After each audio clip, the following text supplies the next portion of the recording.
take a look at, rather than designing realistic goals, is how can you design the most inspiring schedule for your day and your week so that you're optimizing who you are and what you can contribute to this world. And I can tell you that one of the biggest differences that I made that allowed me to create the results that I'm really proud of is designing my day with intention and being really, really clear about when I'm going to bed and when I'm waking up. You know, computers are made to run non-stop, right? We can turn them on, we can hammer away all day with not taking a break, and pretty much they're gonna keep running day after day because they're a machine.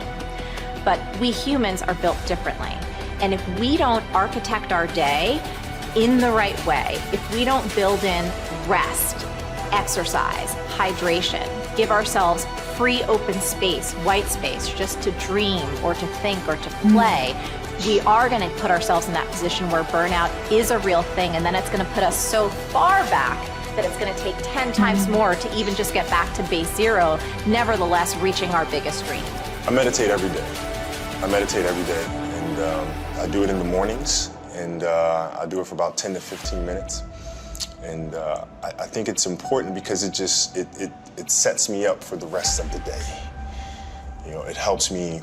It's like having an anchor.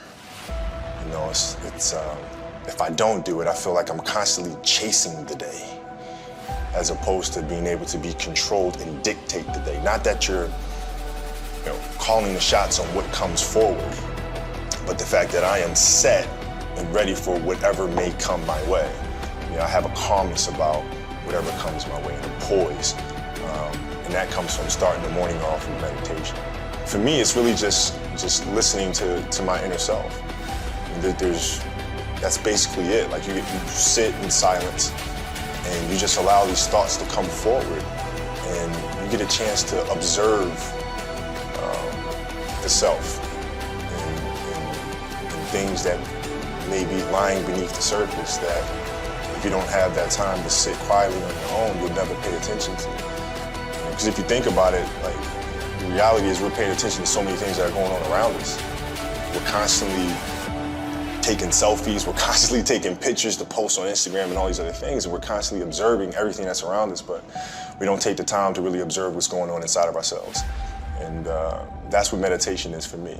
The truth is that we can all, at any stage in our life, create a life of no regrets. There's no limits, there's no impossibilities, there's no stopping point. There's not a point where from that point onwards, you don't have a chance. You always, always, always have a chance. Regret has some really important roles. The first one is that it helps us make sense of the world from our perspective for one of the first times. See, most of us have spent our lives learning what's important to us based on maybe what families taught, what communities taught, what parents taught, what education taught, whatever it is. When you start regretting something, when you think you did something wrong, when you start thinking that I could have done something differently, you're making sense of the world from your perspective. It's crazy how powerful this is, right?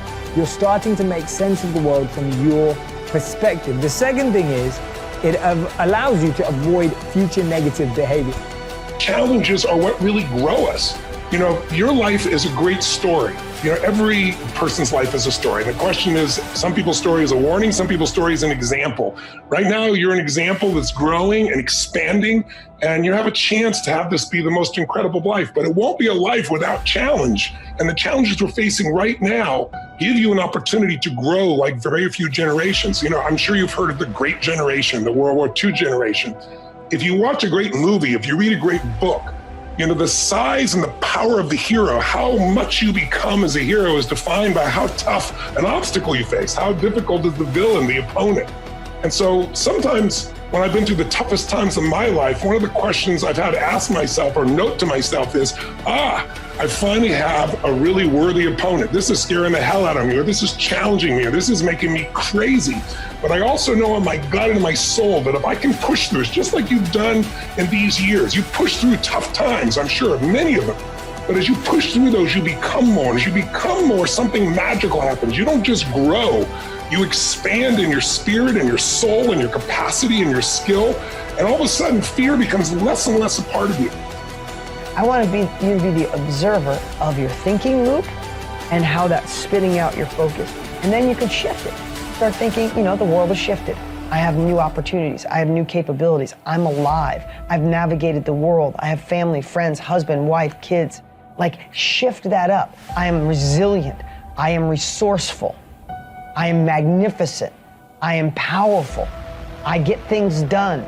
I solve problems. You start replacing and filling that thinking loop with the world has shifted, I'm shifting too. Pivoting is what makes people, right? Like, remember, like, they don't make statues of critics, they make statues of the dreamers, the crazy ones, just like me. I'm going for that. And all of a sudden, if you're consciously aware of that thinking loop and you throw out all the crap of lack and you start putting in what you could do, then I'm gonna take uncomfortable action. I'm gonna be an innovator.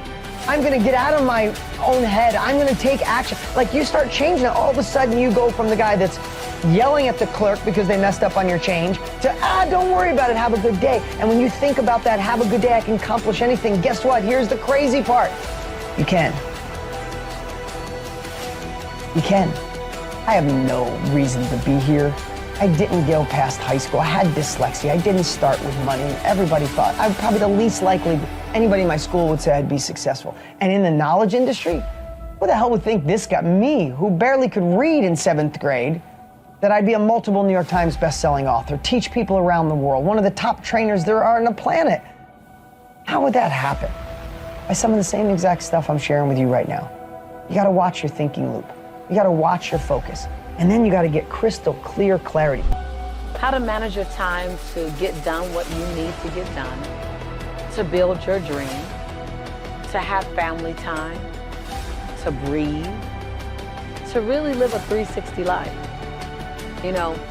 Time management for me was something that I didn't even know I was horrible at one time. See, I'm a creator, I'm a dreamer, I'm a butterfly. And what that means is I can be chaotic and sporadic, and I can go in one direction in 1 minute and in another direction another minute. But there were times early in my career. Jelani was about 5 years old at the time. He's now in his mid-20s.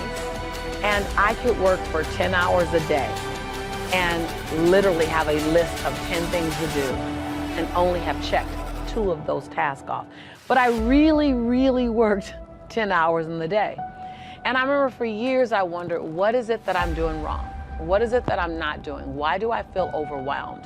Why do I constantly feel as if I don't have enough time? Do you know that it takes literally as much energy to remain in overwhelm as it does to get organized and manage your time? I know that sounds crazy.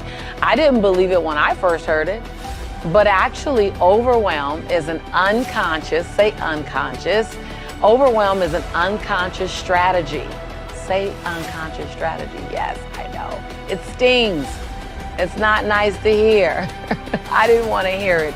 I resisted it when I first heard it. And yet the truth is that it actually does take as much energy to keep making up the plan versus making a plan and staying in it. Now, my belief system around time management was that time management was going to restrict my creativity. Time management was going to make me feel as if I'm boxed in, I'm blocked in, I'm limited. Time management was going to take away my freedom. Man, I had a long list of the things that I considered time management to do and how many ways it would damage who I am. And the truth is, it took me a while. It really took me a while to really become committed to time management. But what got me committed to time management was I knew that I was operating at 60% of my possibility, 60% of my potential. And I wanted to use every tool I had to find my 100.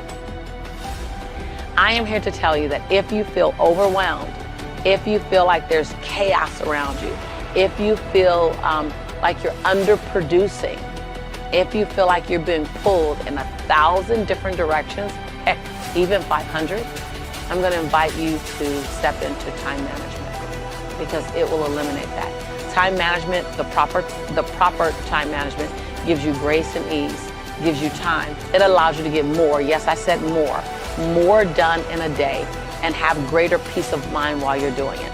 You actually can get more done in a shorter period of time. If I had not done it myself, I would not believe what I'm saying right now.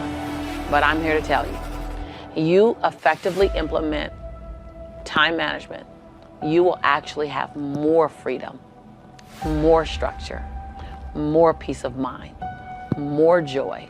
And get this, it'll feel as if you have more time.